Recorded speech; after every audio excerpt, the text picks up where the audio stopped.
Le premier combat qu'un serviteur du Seigneur se doit de gagner en premier lieu, pour ça en Christ, c'est le combat contre lui-même. Il y en a beaucoup de chrétiens à l'extérieur, ils sont forts quand il s'agit de voir les erreurs dans les autres. Ils sont forts quand il s'agit de corriger les autres. Mais tu ne sais même pas que les erreurs que tu vois dans les autres là, c'est ton insécurité. C'est ce que tu es.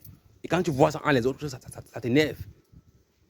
C'est pour ça que le Seigneur Jésus-Christ nous dit dans le livre de Matthieu 6, à partir du verset 3, 4, 5, 6, avant d'essayer de corriger les erreurs de ton prochain, corrige toi-même.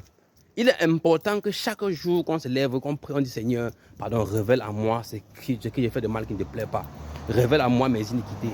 Révèle à moi cela. Il y a parfois comme ça, tu es en train de causer avec une personne et sa mentalité fait en sorte que tu changes ta manière de te comporter parce que tu veux être en joie avec la personne, mais la personne est en train de prendre. Tu as dit un truc simple, mais c'est toi. Maintenant, la personne transforme ça comme si c'est un truc qui est mauvais et il commence à chercher la partie mauvaise sur ça. Et il amplifie la partie mauvaise sur ça. À la fin, ça devient comme si tu as des problèmes. Et pourtant, c'est lui qui a engagé le mauvais.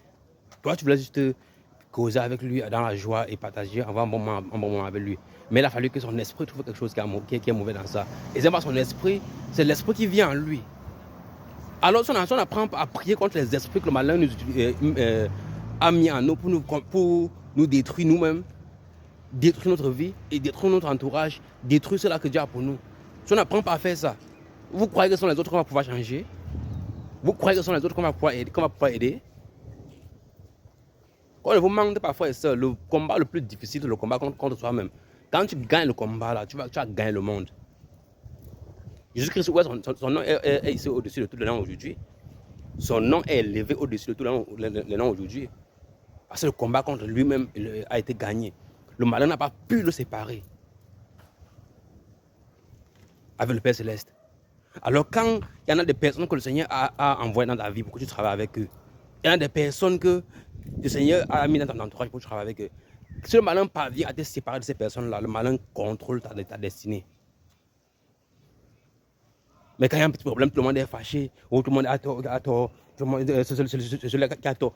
Qui a tort, même qui a raison? Va lire le livre de 1 Corinthiens, chapitre 4, à partir du verset 3. Vous allez dire que ça, c'est le comportement enfantin. Dans une communauté où il y a encore l'esprit de jalousie, dans une communauté où il y a encore l'esprit de dispute, c'est un comportement enfantin. Immature. Ça, c'est une autre vidéo.